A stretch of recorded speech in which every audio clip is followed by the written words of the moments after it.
저는 정태수입니다. 올해 54, 중소기업에서 관리팀장으로 일하고 있습니다. 평범한 회사원이죠. 아침에 일어나 출근하고 저녁에 돌아와 밥 먹고 잠드는 삶. 그런 일상이 20년 넘게 이어졌습니다. 아내 박윤정과는 결혼한 지 26년째입니다. 처음엔 사랑했죠. 하지만 세월이 흐르면서 우린 점점 말이 줄어들었습니다. 아침에 눈 마주치면 고개만 까딱하고 저녁엔 각자 방에서 시간을 보냅니다. 싸우지도 않지만 웃지도 않는 관계. 그게 우리였습니다. 윤정에겐 여동생이 있습니다. 한소정. 저보다 7살 어립니다. 2년 전 이혼하고 우리 집에 들어왔죠. 남편이 바람을 폈다고 하더군요. 처음엔 한두 달만 있겠다고 했는데 어느새 2년이 됐습니다. 소정은 조용한 사람입니다. 말수도 적고 집안일도 잘 돕습니다. 윤정이 일 나갔을 땐 저녁까지 차려주죠. 처음엔 불편했습니다. 남의 여자가 집에 있다는 게. 하지만 시간이 지나니 익숙해졌습니다. 아니, 익숙해졌다고 생각했습니다. 매주 토요일 아침이면 우린 셋이 북한산을 올랐습니다. 윤정이 처음 시작한 일입니다. 건강도 챙기고 가족끼리 시간도 보내자고 했죠. 저는 솔직히 귀찮았습니다. 주말까지 일찍 일어나는 게 싫었거든요. 하지만 거절하지 못했습니다. 윤정의 눈빛이 오랜만에 반짝였으니까요. 산길은 늘 똑같았습니다. 윤정이 앞서고 저와 소정이 뒤따르는 식. 별다른 대화는 없었습니다. 그냥 걷고 또 걸었죠. 정상에 오르면 삼각김밥을 나눠 먹고 내려왔습니다. 그게 전부였습니다. 그런데 어느 주 금요일 밤이었습니다. 윤정이 무릎을 짚으며 말했습니다. 여보, 미안한데 이번 주는 나 빠질게. 무릎이 좀 안 좋아서. 저는 고개를 끄덕였습니다. 그럼 쉬어. 나도 안 가면 되지. 그때 소정이 거실에서 나왔습니다. 형부, 저랑 가요. 언니도 괜찮대요. 저는 윤정을 봤습니다. 윤정은 웃으며 말했습니다. 응, 둘이 다녀와. 내가 오히려 부탁했어. 거절할 이유가 없었습니다. 그냥 산 한번 오르는 건데 뭐가 문제겠습니까? 저는 알았어라고 답했습니다. 그날 밤 잠이 오지 않았습니다. 이유를 몰랐습니다. 그냥 뒤척였죠. 창밖을 보니 달이 유난히 밝았습니다. 옆방에서 소정이 움직이는 소리가 들렸습니다. 아마 그녀도 잠을 못 자는 모양이었습니다. 토요일 아침이 밝았습니다. 저는 평소보다 일찍 일어났습니다. 거실에 나가니 소정이 이미 준비를 하고 있었습니다. 검은색 등산복에 머리를 단정히 묶은 모습. 처음으로 그녀를 제대로 본 것 같았습니다. 형부, 커피 드릴까요? 소정이 물었습니다. 저는 고개를 끄덕였습니다. 집을 나서는데 윤정이 현관까지 나왔습니다. 조심히 다녀와. 소정아, 형부 잘 챙겨드려. 소정은 환하게 웃었습니다. 언니, 걱정 마. 우리 사진 찍어 보낼게. 문이 닫혔습니다. 그때부터였습니다. 묘한 기분이 든 게. 차 안은 조용했습니다. 라디오에선 오래된 발라드가 흘렀습니다. 소정이 창밖을 보며 중얼거렸습니다. 오늘 날씨 참 좋네요. 저는 그러게라고만 답했습니다. 더 이상 말이 이어지지 않았습니다. 주차장에 도착했습니다. 평소보다 사람이 적었습니다. 우린 등산로 입구로 향했습니다. 소정이 앞서 걸었습니다. 뒷모습이 윤정과 닮았습니다. 같은 자매니 당연한 일이겠죠. 하지만 어딘가 달랐습니다. 소정의 걸음엔 외로움이 묻어났습니다. 산길에 들어서자 공기가 달라졌습니다. 맑고 차가웠습니다. 나뭇잎이 바람에 흔들렸고 새소리가 들렸습니다. 저는 깊이 숨을 들이켰습니다. 그때 소정이 뒤돌아봤습니다. 형부, 괜찮으세요? 저는 웃으며 답했습니다. 응, 괜찮아. 하지만 괜찮지 않았습니다. 가슴 한켠이 이상했습니다. 두근거림이랄까요? 아니면 불안함. 정확히 뭔지 모르겠지만 뭔가 잘못되고 있다는 느낌이 들었습니다.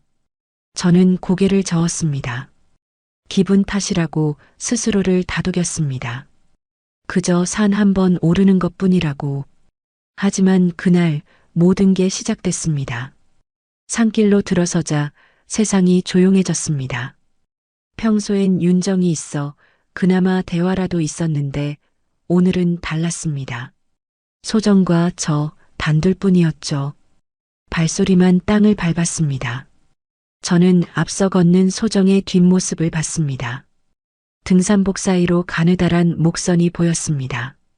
형부, 저 따라오세요. 소정이 돌아서며 말했습니다. 목소리가 평소보다 밝았습니다.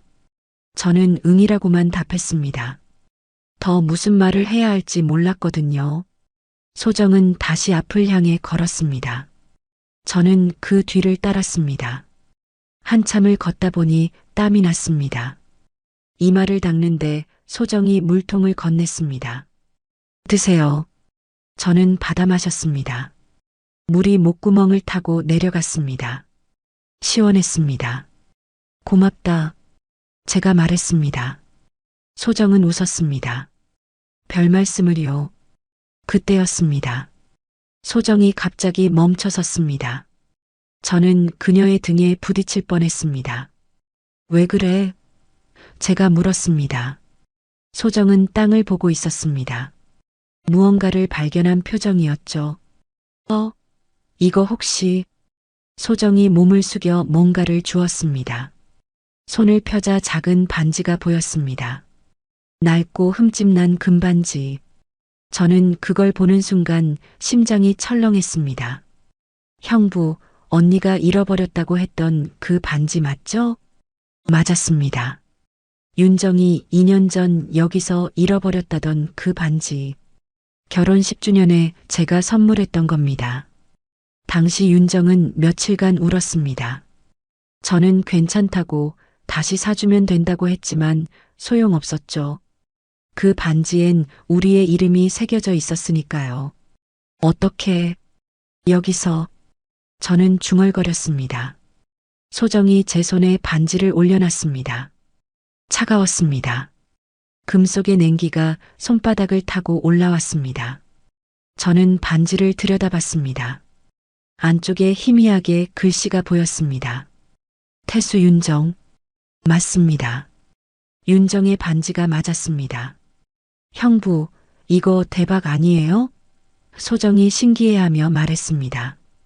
2년 만에 찾다니. 언니 얼마나 좋아할까? 저는 고개를 끄덕였습니다. 하지만 이상했습니다.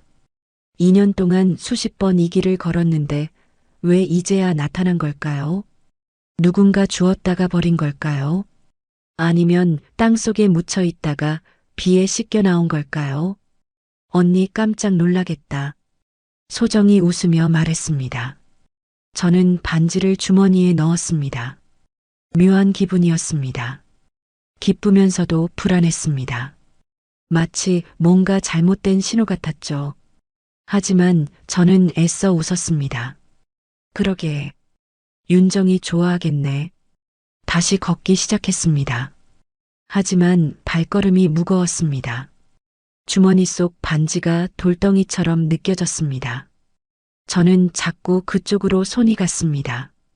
만져보고 또 만져봤습니다. 정말 윤정의 반지가 맞는지 확인하려는 듯. 형부, 괜찮으세요? 소정이 물었습니다.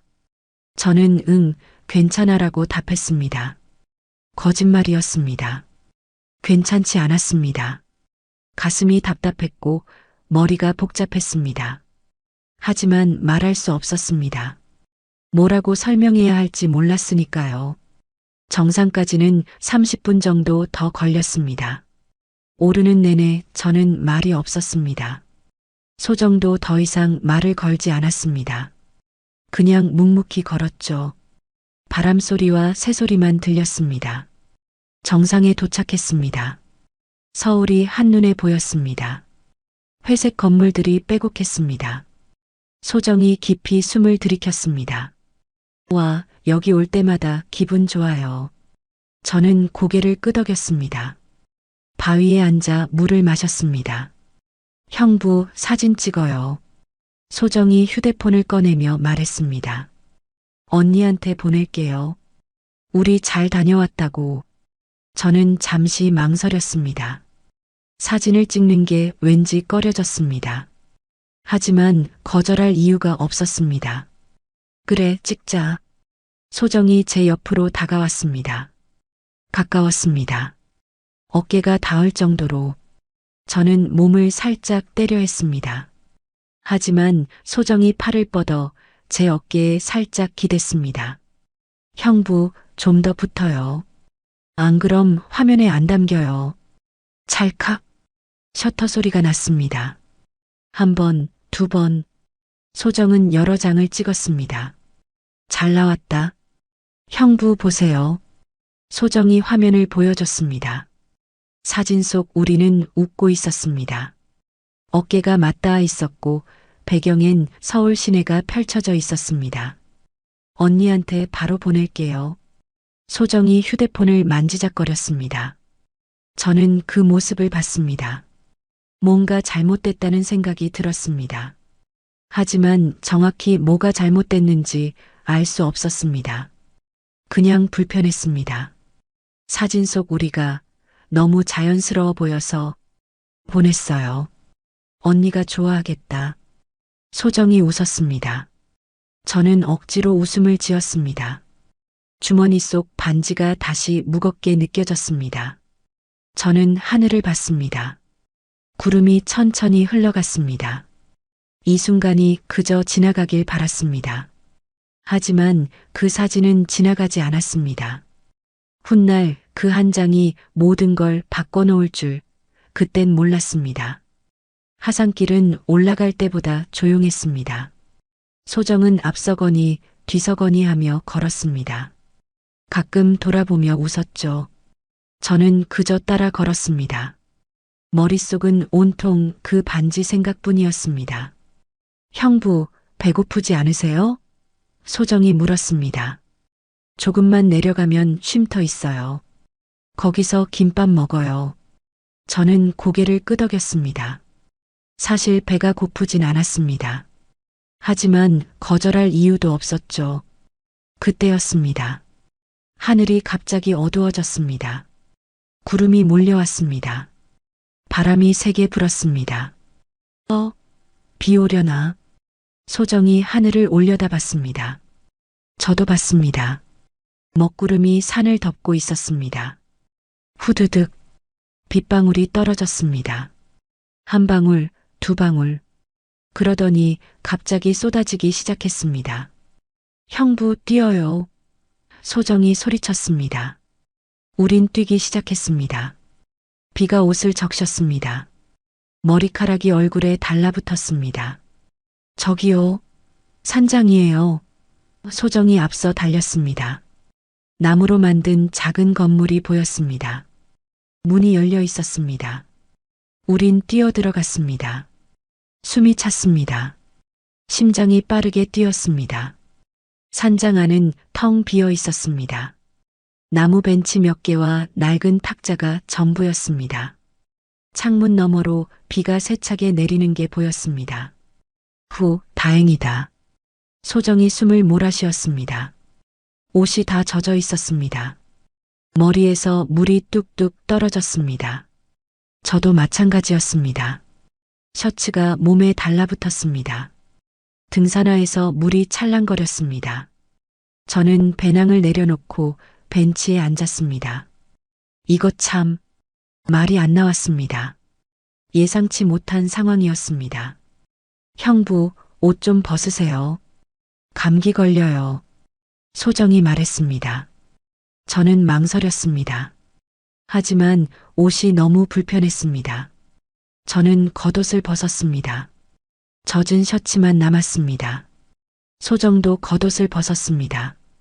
얇은 티셔츠 차림이었습니다. 제가 짜드릴게요. 소정이 제 겉옷을 받아들었습니다. 창가로 가서 물을 짰습니다. 물이 바닥에 떨어졌습니다. 똑똑 소리가 났습니다. 저는 그 모습을 봤습니다. 소정의 뒷모습이 창밖 빗줄기와 겹쳤습니다. 형부 셔츠도 좀. 소정이 돌아서며 말했습니다. 저는 고개를 저었습니다. 괜찮아. 이대로도 돼. 하지만 소정은 다가왔습니다. 안 돼요. 몸에 딱 붙어 있잖아요. 소정이 제 셔츠 소매를 잡았습니다. 부드럽게 짰습니다. 물이 떨어졌습니다. 저는 움직이지 못했습니다. 너무 가까웠습니다. 소정의 숨소리가 들렸습니다. 향기가 났습니다. 달콤하면서도 익숙한. 언니는 이런 향 좋아했는데. 소정이 중얼거렸습니다. 형부도 같은 향수 쓰세요? 그 말에 저는 얼어붙었습니다. 심장이 멎는 것 같았습니다. 같은 향수, 윤정이 좋아하던. 아, 응. 윤정이가 사준 거야. 제가 겨우 대답했습니다. 목소리가 떨렸습니다. 소정은 고개를 끄덕였습니다. 저도 그 향 좋아해요. 언니 냄새 같아서. 정적이 흘렀습니다. 빗소리만 들렸습니다. 저는 숨을 참았습니다. 소정은 여전히 제 셔츠를 만지고 있었습니다. 천천히 조심스럽게 마치 뭔가 소중한 걸 다루듯. 바로 그때였습니다. 휴대폰이 울렸습니다. 진동이 배낭 안에서 윙윙거렸습니다. 저는 화들짝 놀라 배낭을 뒤졌습니다. 화면에 윤정의 이름이 떴습니다. 윤정 누나 사랑하는 내 사람. 손이 떨렸습니다. 저는 전화를 받았습니다. 여보. 목소리가 갈라졌습니다. 윤정의 목소리가 들렸습니다. 여보. 지금 어디야? 비 오는데 괜찮아? 응. 괜찮아. 쉼터에 있어. 제가 답했습니다. 애써 평온한 척했습니다. 윤정이 말했습니다. 다행이다. 소정이도 괜찮고? 응, 괜찮아. 그래, 조심히 내려와. 집에서 기다릴게. 전화가 끊겼습니다. 저는 휴대폰을 내려다봤습니다. 사랑하는 내 사람. 그 문구가 가슴을 찔렀습니다. 저는 뭘 하고 있는 걸까요? 왜 이렇게 마음이 불편한 걸까요? 언니예요? 소정이 물었습니다. 저는 고개를 끄덕였습니다. 응. 소정은 창밖을 봤습니다. 언니는 좋겠어요. 형부 같은 사람이 있어서. 저는 대답하지 못했습니다. 뭐라고 말해야 할지 몰랐습니다. 소정이 계속 말했습니다. 형부, 언니는 몰라요. 목소리가 낮았습니다. 형부가 얼마나 외로운지. 그 말이 심장을 때렸습니다. 저는 소정을 봤습니다. 소정도 저를 봤습니다. 눈빛이 흔들렸습니다. 슬픔과 뭔가 다른 감정이 섞여 있었습니다. 나 외롭지 않아. 제가 말했습니다. 거짓말이었습니다. 저는 외로웠습니다. 오래전부터. 하지만 인정하고 싶지 않았습니다. 소정은 고개를 저었습니다. 아니에요. 전 알아요. 비는 계속 내렸습니다. 우린 아무 말도 하지 않았습니다. 그저 빗소리만 산장을 채웠습니다. 저는 주머니 속 반지를 만졌습니다. 차갑고 무거웠습니다. 마치 죄의 무게처럼. 30분쯤 지났을까요? 비가 그쳤습니다. 이제 내려가야죠. 제가 말했습니다. 소정은 고개를 끄덕였습니다. 우린 젖은 옷을 입고 산장을 나섰습니다. 하지만 뭔가 달라져 있었습니다. 우리 사이의 공기가. 그날 선이 흔들리기 시작했습니다. 산에서 내려온 뒤 며칠이 지났습니다. 저는 평소처럼 출근했고 윤정은 병원에 다녔습니다. 무릎 치료 때문이었죠. 소정은 집에 혼자 있었습니다. 우린 서로 마주치지 않으려 애썼습니다. 아니, 제가 피한 겁니다. 그날도 평범한 아침이었습니다. 저는 일찍 집을 나섰습니다. 지하철역으로 가는 길, 익숙한 풍경이었습니다. 그런데 회사 근처 카페 앞을 지나는데 누군가 손을 흔들었습니다. 소정이었습니다. 카페 창가에 앉아 있었습니다. 커피잔을 앞에 두고 저는 멈춰 섰습니다. 어떻게 여기에? 소정이 창문을 두드렸습니다. 들어오라는 손짓이었습니다. 저는 망설였습니다. 그냥 지나쳐야 했습니다. 하지만 발이 움직였습니다. 카페 문을 열고 들어갔습니다. 커피 향이 코를 찔렀습니다. 형부, 여기 앉으세요. 소정이 웃으며 말했습니다. 너 여기서 뭐해? 제가 물었습니다. 목소리가 굳었습니다. 소정은 태연하게 답했습니다. 그냥 산책하다가 커피 마시려고요. 마침 형부 출근길이잖아요. 마침. 그 단어가 이상했습니다. 우연이 아니라는 걸 알았습니다. 소정은 일부러 기다린 겁니다. 저는 시계를 봤습니다. 출근 시간까지 15분. 남 바빠서 일어서려는데 소정이 말했습니다. 형부, 커피 한 잔만 해요. 언니는 요즘 병원 다닌다면서요. 그 말에 저는 다시 앉았습니다.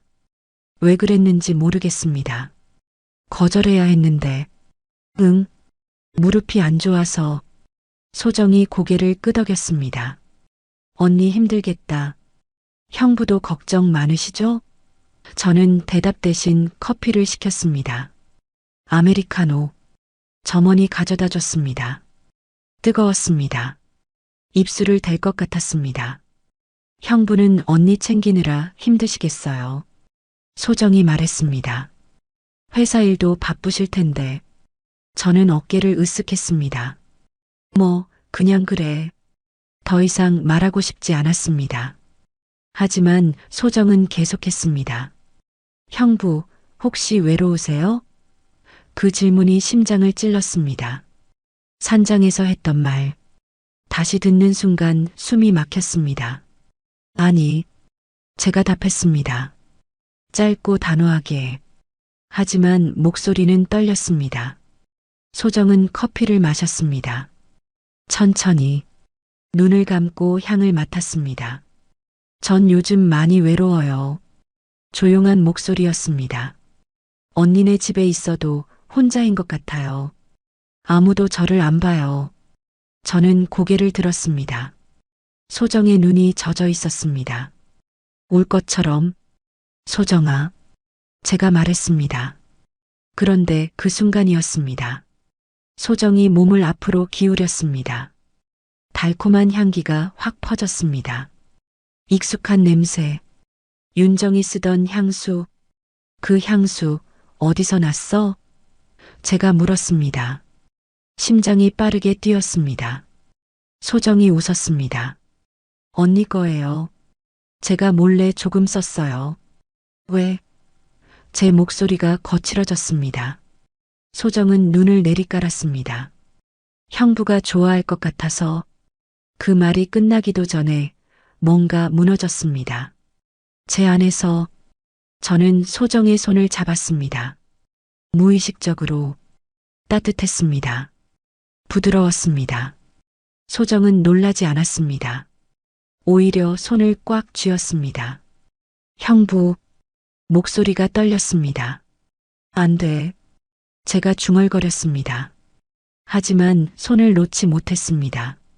이러면 안 돼. 소정이 말했습니다. 알아요.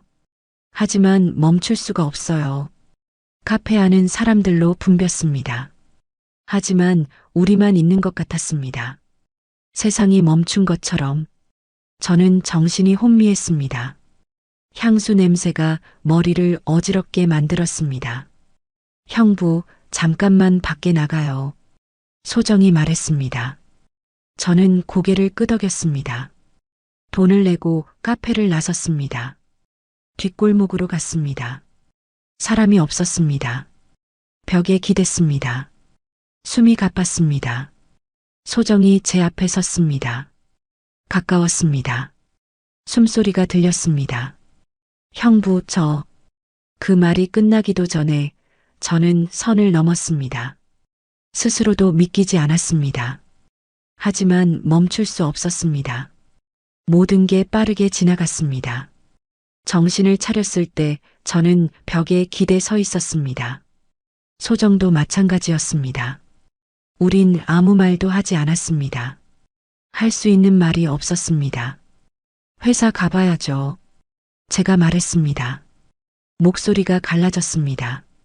소정은 고개를 끄덕였습니다. 네. 조심히 가세요. 저는 돌아섰습니다. 뒤돌아보지 않았습니다. 볼 수 없었습니다. 회사에 도착했습니다. 하지만 아무것도 할 수 없었습니다. 머릿속이 하였습니다. 제가 뭘 한 건지, 왜 그런 건지 후회가 밀려왔습니다. 하지만 동시에 이상한 감정도 있었습니다. 뭐라고 설명할 수 없는 그날 밤 집에 돌아갔습니다. 윤정이 저녁을 차려놨습니다. 오늘 어땠어? 윤정이 물었습니다.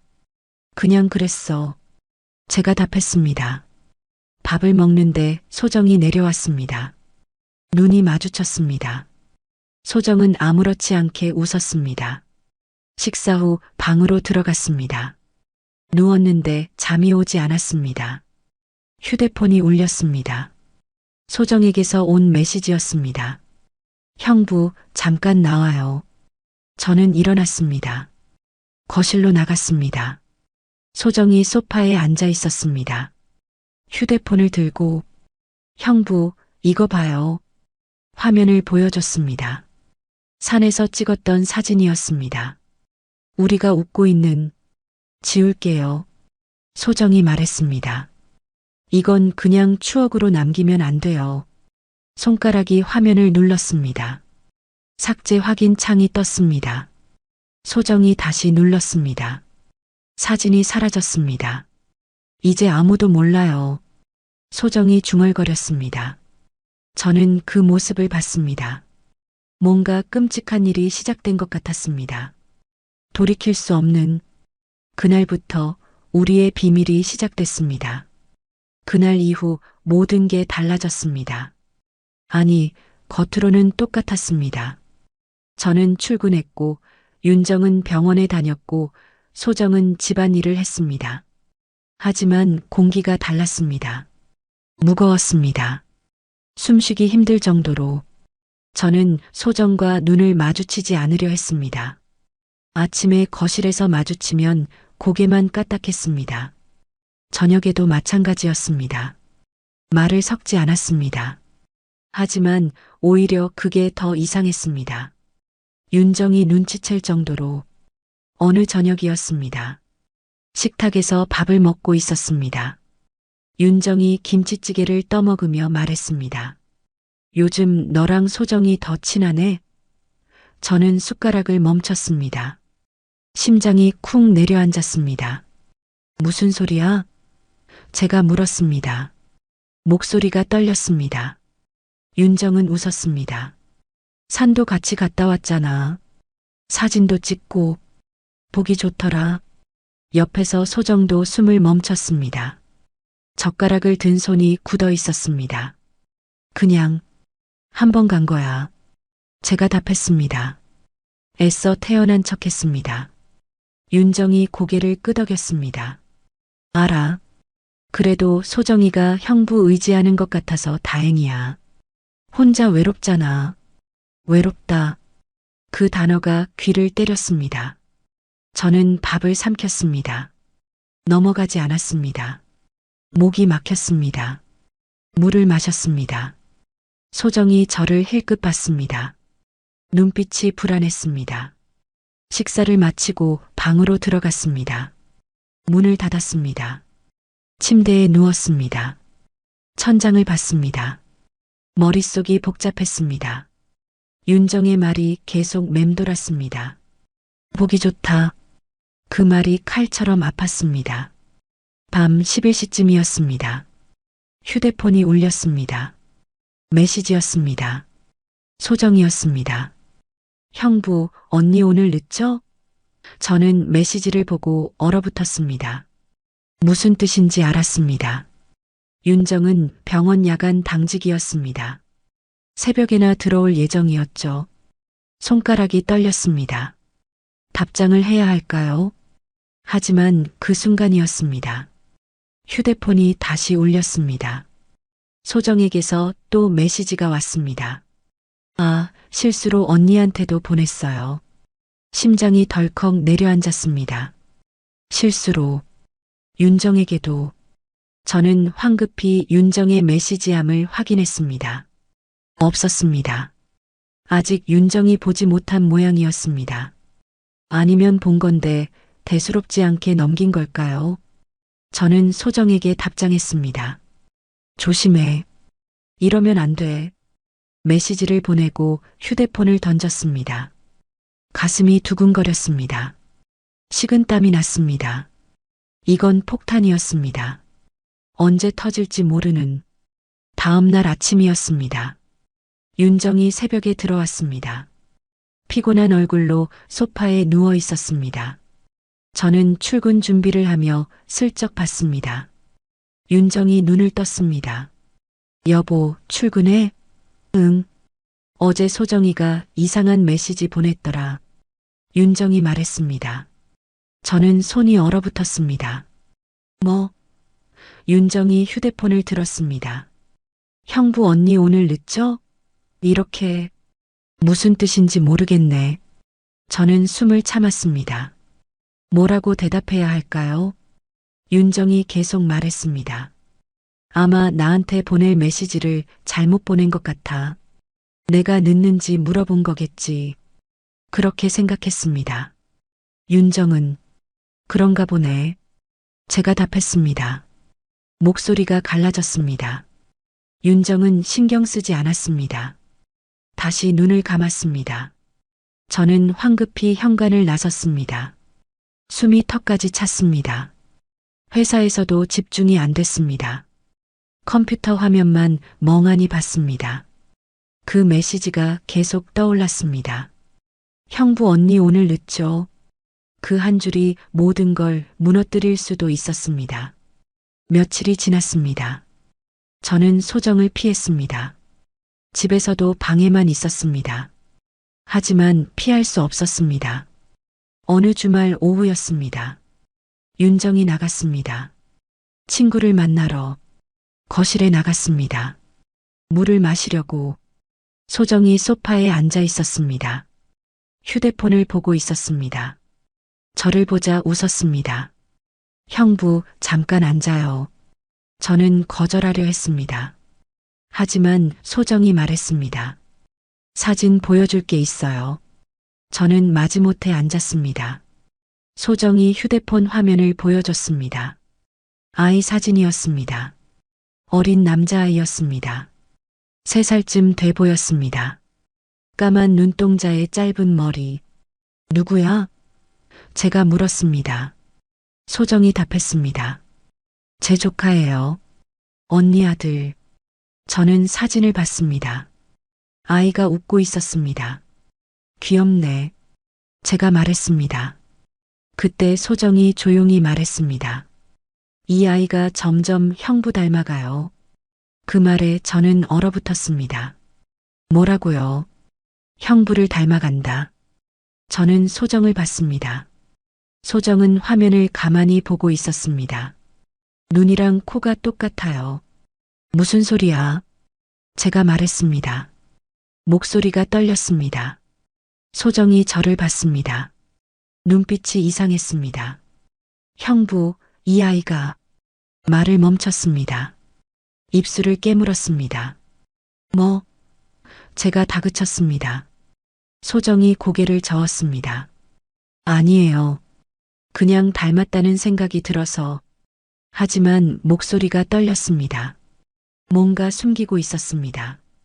저는 사진을 다시 봤습니다. 아이의 눈, 코, 입. 제 어린 시절과 비슷했습니다. 아니, 정확히 똑같았습니다. 심장이 빠르게 뛰었습니다. 설마 이 아이가. 소정아. 제가 불렀습니다. 목소리가 갈라졌습니다. 이 아이가 정말 조카 맞아? 소정은 대답하지 않았습니다. 그저 휴대폰을 내려다봤습니다. 손이 떨리고 있었습니다. 정적이 흘렀습니다. 시계 소리만 똑딱거렸습니다. 저는 일어섰습니다. 나 방에 들어갈게. 더 이상 견딜 수 없었습니다. 소정이 불렀습니다. 형부. 하지만 저는 돌아보지 않았습니다. 방에 들어가 문을 잠갔습니다. 침대에 주저앉았습니다. 머리를 감싸쥐었습니다. 그 아이가 누구의 자식일까요? 왜 저를 닮은 걸까요? 뭔가 끔찍한 진실이 숨어 있는 것 같았습니다. 그날 밤 잠들 수 없었습니다. 아이의 얼굴이 계속 떠올랐습니다. 그리고 소정의 떨리는 목소리. 이 아이가 점점 형부 닮아가요. 그 말이 귓가에 맴돌았습니다. 뭔가 잘못됐습니다. 크게 잘못됐습니다. 하지만 정확히 뭔지 알 수 없었습니다. 아니, 알고 싶지 않았습니다. 진실이 두려웠습니다. 그리고 그 진실은 곧 밝혀지게 됩니다. 그로부터 일주일쯤 지났을까요? 저는 평소처럼 출근했습니다. 윤정은 집에서 청소를 한다고 했습니다. 소정은 장을 보러 나갔고요. 아무도 모르는 사이 윤정은 오래된 서류함을 열었습니다. 저녁 때 집에 돌아왔습니다. 거실이 조용했습니다. 이상했습니다. 평소엔 윤정이 주방에서 저녁을 준비하고 있을 시간이었습니다. 여보, 제가 불렀습니다. 대답이 없었습니다. 안방으로 갔습니다. 문이 조금 열려 있었습니다. 안을 들여다봤습니다. 윤정이 침대에 앉아 있었습니다. 손에 종이 한 장을 들고 움직이지 않았습니다. 마치 석상처럼. 여보, 뭐해? 제가 물었습니다. 윤정이 고개를 들었습니다. 얼굴이 창백했습니다. 눈이 충혈돼 있었습니다. 울었던 모양이었습니다. 이게 뭐야? 윤정이 종이를 들어 올렸습니다. 목소리가 떨렸습니다. 저는 다가갔습니다. 종이를 받아들었습니다. 순간 숨이 멎었습니다. 친자 확인서였습니다. 오래된 서류, 누렇게 바른. 거기엔 제 이름이 적혀 있었습니다. 정태수, 그리고 한소정. 이게 어디서? 제가 중얼거렸습니다. 손이 떨렸습니다. 윤정이 말했습니다. 서류함 정리하다가 나왔어. 당신 옛날 서류들 사이에. 목소리가 차가웠습니다. 저는 종이를 내려다봤습니다. 25년 전 날짜가 적혀 있었습니다. 제가 29이었을 때 결혼하기 전이었습니다. 잊고 있었습니다. 아니, 잊으려고 했습니다. 하지만 이렇게 다시 나타났습니다. 설명해봐. 윤정이 말했습니다. 이게 대체 뭐야? 소정이랑 당신이 왜 이런 서류에 같이 있어? 저는 입을 열었습니다. 하지만 말이 나오지 않았습니다. 뭐라고 설명해야 할까요? 여보, 제가 시작했습니다. 윤정이 손을 들었습니다. 거짓말하지 마. 사실대로 말해. 눈빛이 날카로웠습니다. 저는 침대에 주저앉았습니다. 더 이상 숨길 수 없었습니다. 25년 전이었어. 제가 말했습니다. 목소리가 갈라졌습니다. 내가 29살 때 잠깐 만난 여자가 있었어. 윤정이 숨을 들이켰습니다. 하지만 말없이 들었습니다. 그 여자가 임신했어. 나한테 말했어. 하지만 난 도망쳤어. 부끄러웠습니다. 인정하기 싫었습니다. 하지만 사실이었습니다. 그 여자는 혼자 아이를 낳았어. 그리고 입양을 보냈어. 입양을. 윤정이 중얼거렸습니다. 그럼 그 아이가. 저는 고개를 끄덕였습니다.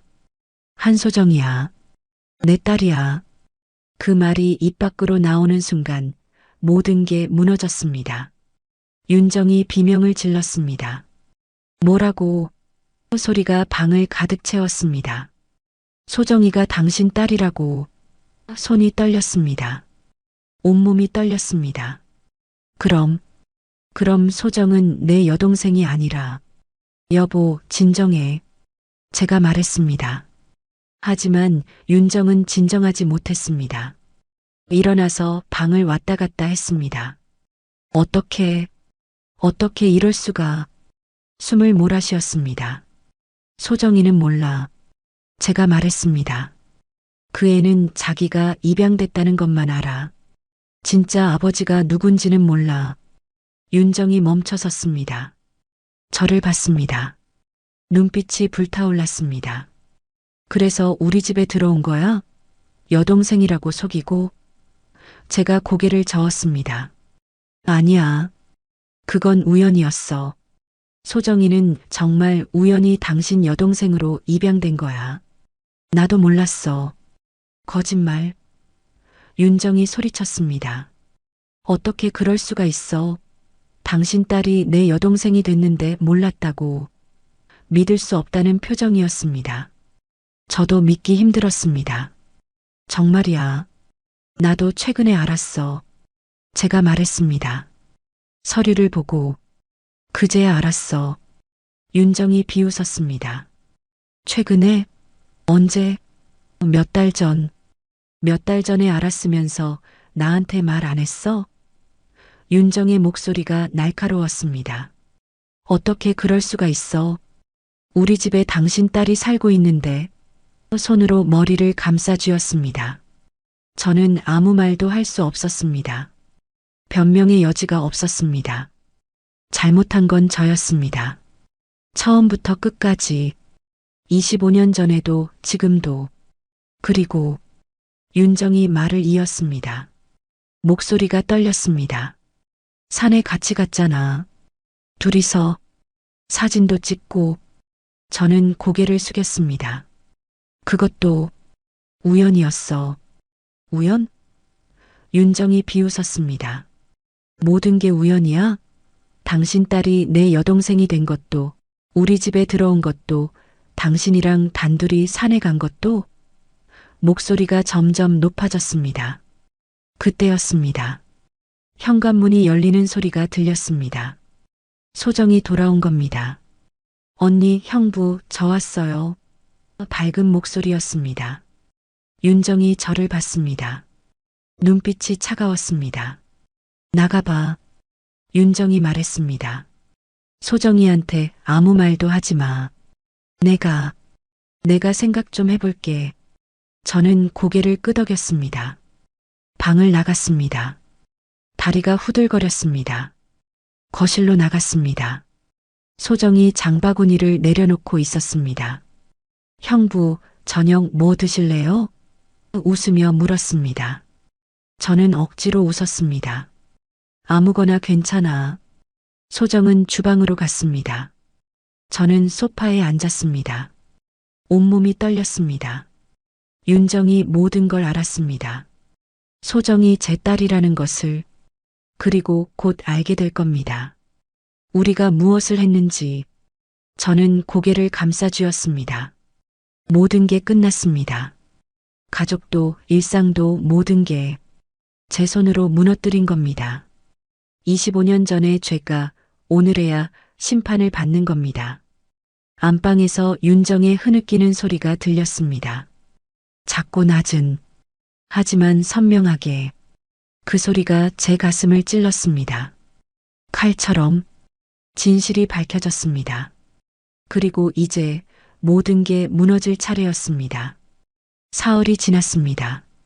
그 사흘 동안 집안은 무덤처럼 조용했습니다. 윤정은 저와 말을 섞지 않았습니다. 소정과도 마찬가지였습니다.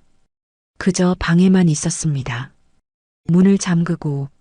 저는 회사에 갔다가 돌아왔습니다. 소정은 집안일을 했습니다. 하지만 우린 서로를 보지 않았습니다. 눈을 마주치면 모든 게 무너질 것 같았습니다. 그렇게 시간이 흘렀습니다. 금요일 저녁이었습니다. 저녁을 먹고 있었습니다. 침묵 속에서 젓가락 소리만 들렸습니다. 그때 윤정이 입을 열었습니다. 내일 산에 가요. 저와 소정이 동시에 고개를 들었습니다. 산? 제가 물었습니다. 윤정이 고개를 끄덕였습니다. 북한산? 우리 예전처럼 셋이서. 목소리가 차분했습니다. 너무 차분해서 오히려 무서웠습니다. 내일 아침 6시에 나가요. 소정이 입술을 떨었습니다. 언니. 윤정이 소정을 봤습니다. 소정아, 같이 가자. 마지막으로. 마지막. 그 단어가 공기를 얼렸습니다. 저는 숨을 참았습니다. 다음 날 아침이었습니다. 6시에 현관에 모였습니다. 세 사람 모두 말이 없었습니다. 차에 탔습니다. 윤정이 운전했습니다. 저는 조수석에, 소정은 뒷좌석에 앉았습니다. 차 안은 침묵이었습니다. 라디오도 켜지 않았습니다. 창밖으로 해가 떠올랐습니다. 붉은 햇살이 도로를 비쳤습니다. 아름다웠습니다. 하지만 가슴이 아팠습니다. 주차장에 도착했습니다. 차에서 내렸습니다. 등산로로 향했습니다. 윤정이 앞서 걸었습니다. 저와 소정이 뒤따랐습니다. 예전처럼. 하지만 모든 게 달랐습니다. 산길은 고요했습니다. 이른 시간이라 사람이 없었습니다. 새소리만 들렸습니다. 저는 앞서가는 윤정의 등을 봤습니다. 어깨가 떨리고 있었습니다. 울고 있는 걸까요? 1시간쯤 걸었을까요? 정상이 가까워졌습니다. 숨이 찼습니다. 다리가 무거웠습니다. 하지만 멈출 수 없었습니다. 계속 올라갔습니다. 정상에 도착했습니다. 서울이 한눈에 보였습니다. 구름이 낮게 깔려 있었습니다. 바람이 불었습니다. 차가웠습니다. 윤정이 바위에 앉았습니다. 저와 소정도 앉았습니다. 경치 좋네. 윤정이 중얼거렸습니다. 우리 여기 많이 왔었지. 저는 고개를 끄덕였습니다. 응. 소정은 아무 말도 하지 않았습니다. 고개를 숙이고 있었습니다. 윤정이 돌아섰습니다. 저와 소정을 봤습니다. 얼굴이 창백했습니다.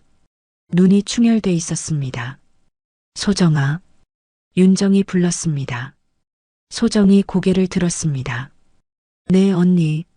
내 아버지가 누군지 알아? 윤정이 물었습니다. 조용한 목소리였습니다. 하지만 묵직했습니다. 소정의 얼굴이 굳었습니다. 입술이 떨렸습니다. 언니, 그게 알아? 윤정이 다시 물었습니다. 소정이 천천히 고개를 끄덕였습니다. 알아요. 목소리가 갈라졌습니다. 눈물이 흘러내렸습니다. 언젠가부터 알았어요. 언제부터? 윤정이 물었습니다. 소정이 울먹였습니다. 서류를 우연히 봤어요. 몇 달 전에 형부 이름이 제 출생 서류에 있었어요. 손으로 얼굴을 가렸습니다. 제 심장이 멎었습니다. 소정도 알고 있었습니다. 몇 달 전부터. 그럼 산에 갔을 때도, 카페에서 만났을 때도 모든 걸 알고 있었다는 겁니까? 그걸 알면서 윤정의 목소리가 떨렸습니다. 알면서 왜 그런 짓을 했어? 소정이 울부짖었습니다. 몰랐어요. 처음엔 정말 몰랐어요. 무릎을 꿇었습니다. 하지만 알고 나서도 소정이 계속 울었습니다. 멈출 수가 없었어요. 외로웠어요. 너무 외로웠어요. 온몸이 떨렸습니다.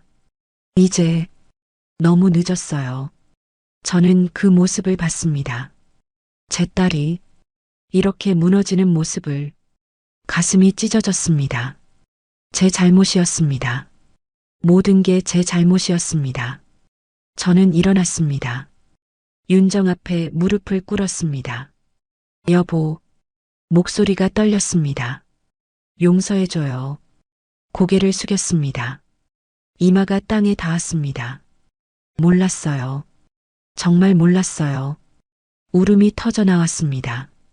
소정이가 제 딸인 줄 나중에야 알았어요. 주먹으로 땅을 쳤습니다. 하지만 그것도 변명이에요. 변명일 뿐이에요. 죄를 지었습니다. 제가 말했습니다. 용서받을 수 없는 죄를 25년 전에도 지금도 눈물이 땅에 떨어졌습니다. 당신을 배신했습니다. 윤정은 아무 말도 하지 않았습니다. 그저 서 있었습니다. 바람이 머리카락을 흔들었습니다. 소정도 무릎 꿇은 채 울고 있었습니다. 얼마나 시간이 지났을까요? 윤정이 입을 열었습니다. 일어나요. 차가운 목소리였습니다. 저는 고개를 들었습니다.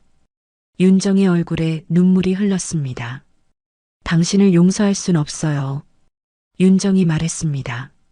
하지만 미워할 힘도 없어요. 고개를 돌렸습니다. 서울을 바라봤습니다. 그냥 지쳤어요. 소정아. 윤정이 소정을 불렀습니다. 소정이 고개를 들었습니다. 너도 일어나. 소정이 일어났습니다. 비틀거렸습니다.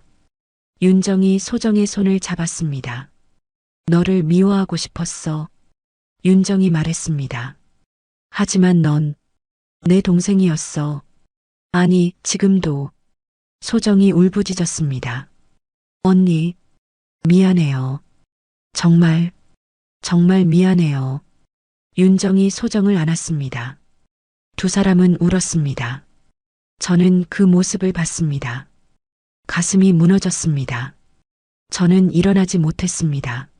무릎을 꿇은 채 이제 끝이에요.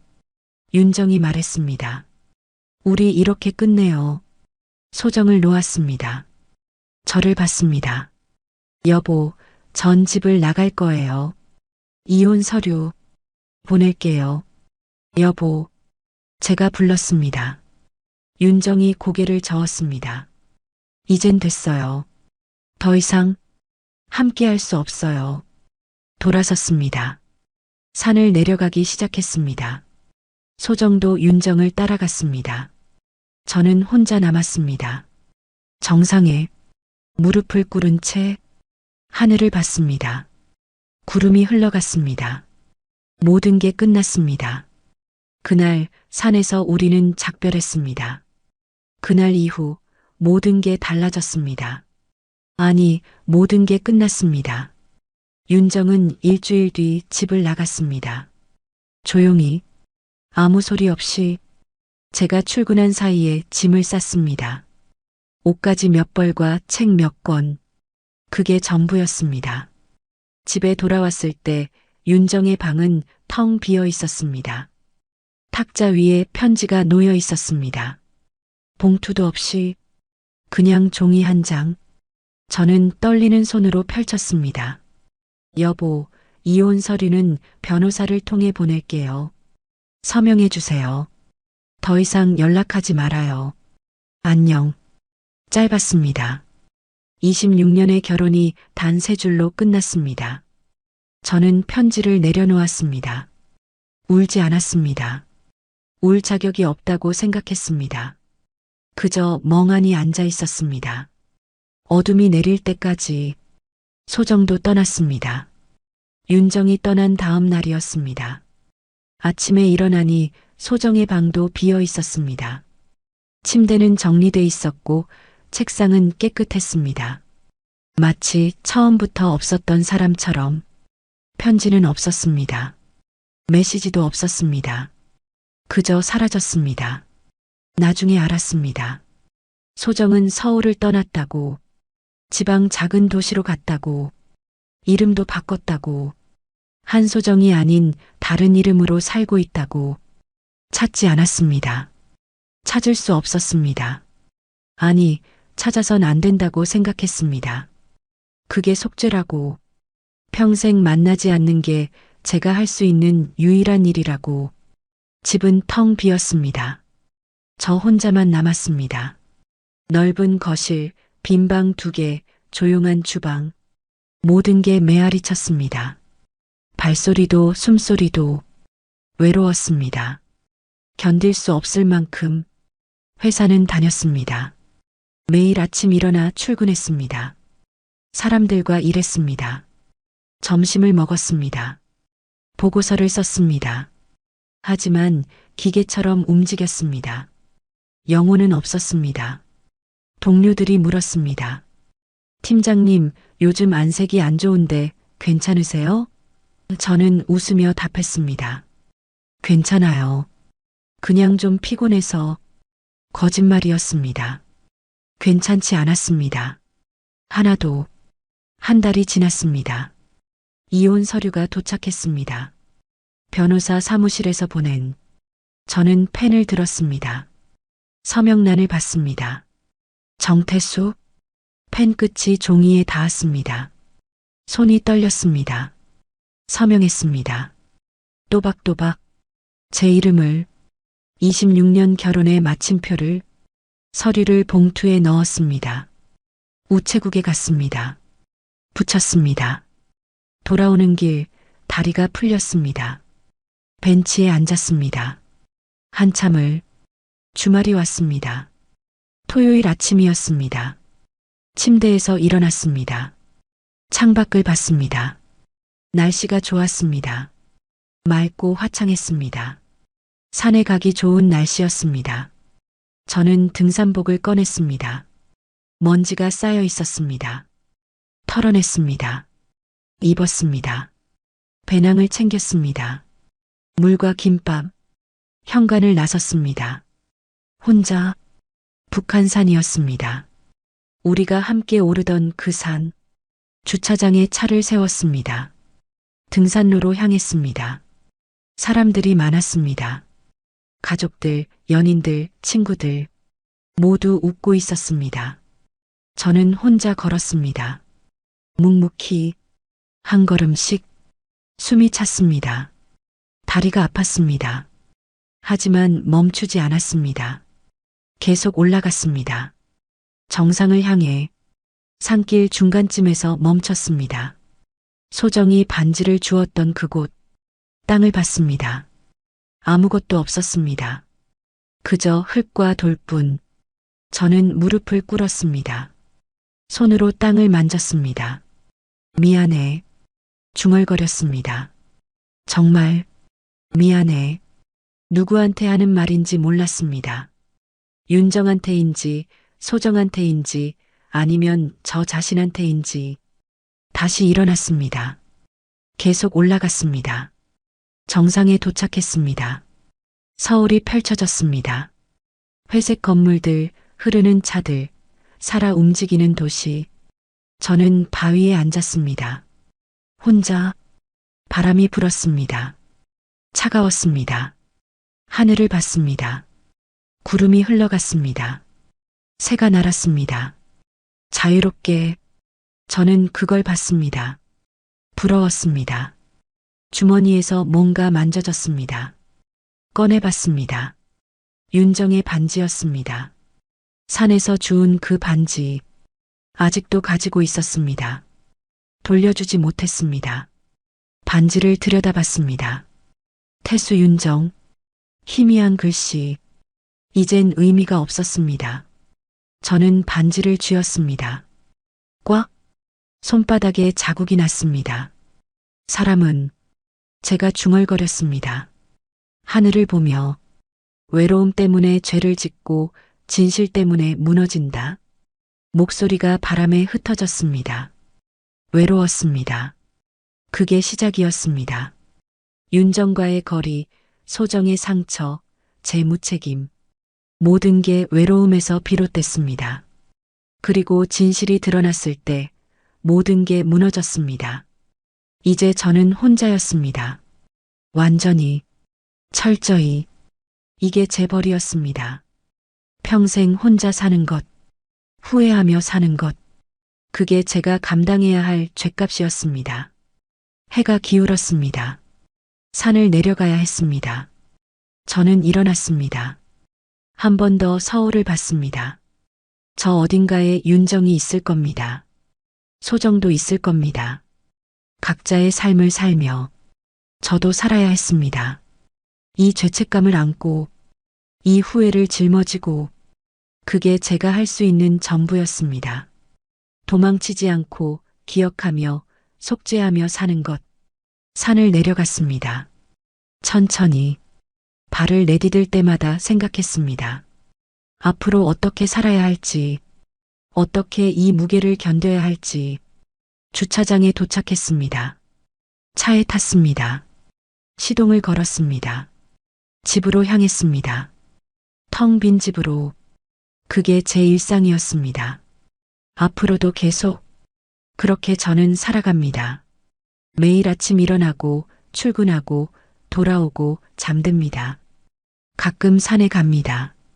혼자 그곳에서 하늘을 봅니다. 용서를 구합니다. 받을 수 없는 용서를. 세 사람은 각자의 길을 갔습니다. 윤정은 새로운 삶을, 소정은 새로운 이름을, 저는 끝없는 후회를. 우리는 다시 만나지 않을 겁니다. 평생. 하지만 기억은 남습니다. 그날의 산, 그날의 비, 그날의 진실. 모든 게 제 안에 새겨져 있습니다. 지울 수 없이. 이게 제 이야기입니다. 한 남자의 죄와 벌, 그리고 끝나지 않는 속죄의 시간.